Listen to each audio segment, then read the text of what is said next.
During the month of January, we are going to be busting some myths about yoga. So, I know so many people want to try yoga, and then when I say perhaps I'm a yoga teacher, they say, "Oh, I'd love to do yoga, but I can't touch my toes. I don't know how to meditate. I can't sit still." All these different things that people put up as barriers to practicing yoga. So, this month we're going to just bust some of those myths. So today the one is I can't touch my toes. So shock for you, but touching your toes doesn't really matter in yoga. If you can, it's a bonus, but if you can't, then it's maybe something that you'll build up to being able to do. And if you're never able to touch your toes, then that's completely fine. But if that is one of your main goals, then I'll show you some things just now that you can do to help you get to your toes. So forward bending, it can be a lot of things that will stop you from being able to forward bend, maybe tight hamstrings. So I would always suggest warming up before you try and attempt to do your forward bends. So I've got a little bit of few tools with me. If you happen to have blocks, then I really suggest using these in your practice, particularly in the beginning. But you'll even find more advanced people will use them because it helps them get deeper into the poses that they want to. And if you don't have blocks, we always can improvise, especially if we're practicing from home. So, you can use what I have here, tins of beans, or any other tins that you've got in your cupboards. They're quite good because they're the same height as a block, you can also use water bottles, but the tins of beans are good because you can then reduce them down if you need to. So, I'm not going to use them today, but that is always an option. So just remember that if you don't have blocks, you've got your tins of beans.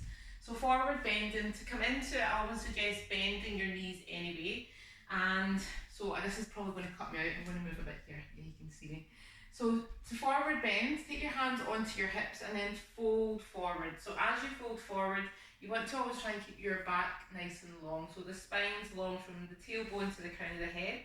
Now this is where you might start to struggle. A lot of people want to forward bend and they really hunch their shoulders, really reach and try and get to their toes, and in the meantime everything's just really tightening up and seizing up. So try and relax. So folding forward, bend your knees, and then if you want to try and get to your toes, keep bending until you find that your hands will reach your toes. Now that might not happen straight away, so what you can do is as you fold forward, bring your hands either to your shins or to your thighs and hold it here. And then what you're doing is sort of pushing your hands against your thighs against your hands, relaxing your shoulders, so feel your neck lengthen, and then you'll have this long line. And stay here, that's completely fine. Now your feet can be hip width apart, or you can bring them together, depending on how your knees are. In the beginning, I would probably suggest having your feet hip width apart. And then you keep breathing as you inhale, you're reaching forward rather than down, so your chest is always lifting forward. Exhale, fold. And then you might feel that you can bring your hands down a bit more towards your shins, and then you keep working with that. And then if you want to, you go a bit deeper. What I suggest is trying to keep your stomach as close to your thighs as you can, and then you might be able to reach for your big toes. If not, hands will come down towards the mat.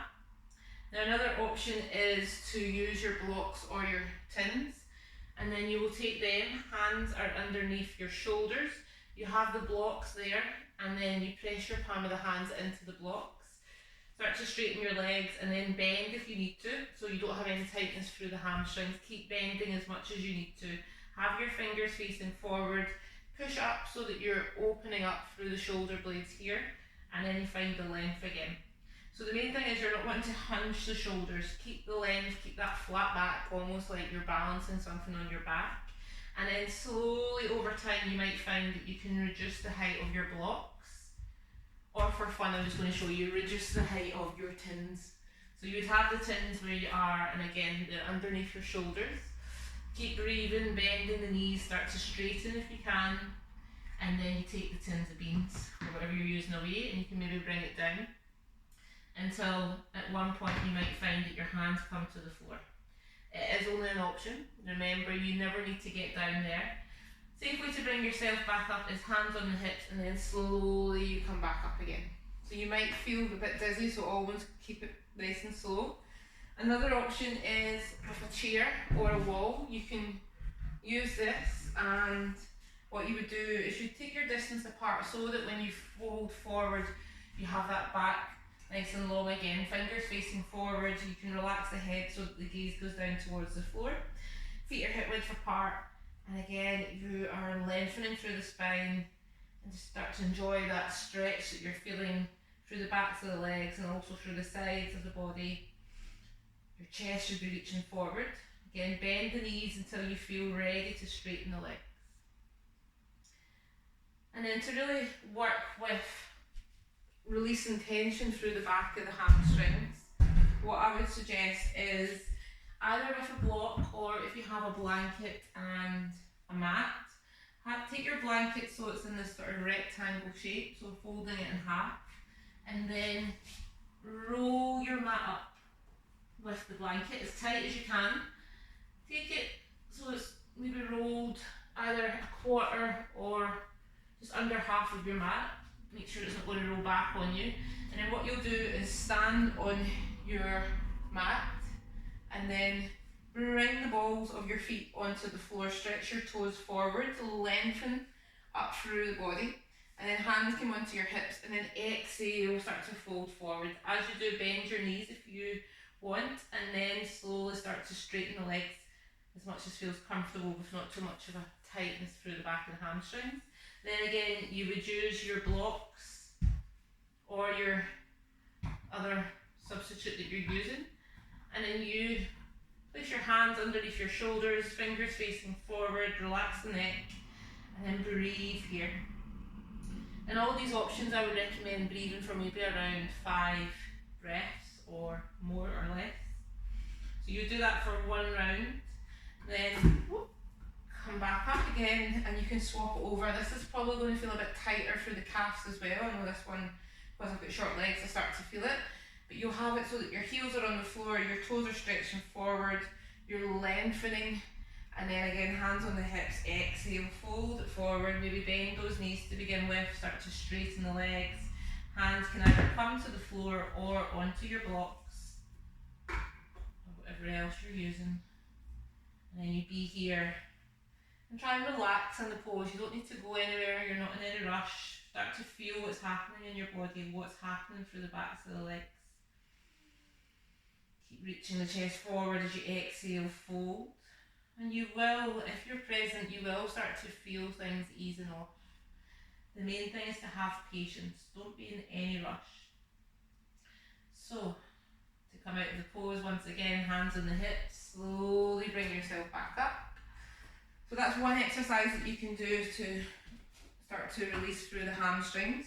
You can also do it with the blocks. I'll show you very quickly the same thing with the plie. You bring the blocks together, so in a line like that, and then you bring your heels onto the blocks. I do prefer this option, but the softer option is with the mat rolled up. And then you exhale, same thing, fold forward. Hands can come down to the floor or on your blocks, hold it here and breathe.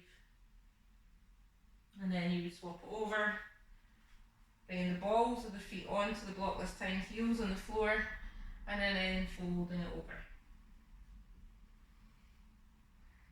Keeping that core engaged, the back strong, and then coming back up, shake it off. So that's a couple of options for you. So you've got no excuses now to say that you can't touch your toes. We would love for you to give it a try at Shambhala Yoga. There is actually a beginner's course starting at the end of the month, so if you are interested, then get in touch with us, and we will be sharing other yoga myths throughout the rest of the month, so stay tuned. I know my head is actually getting cut out in this camera, but all good. Have a great day, and I'll see you all later. Bye.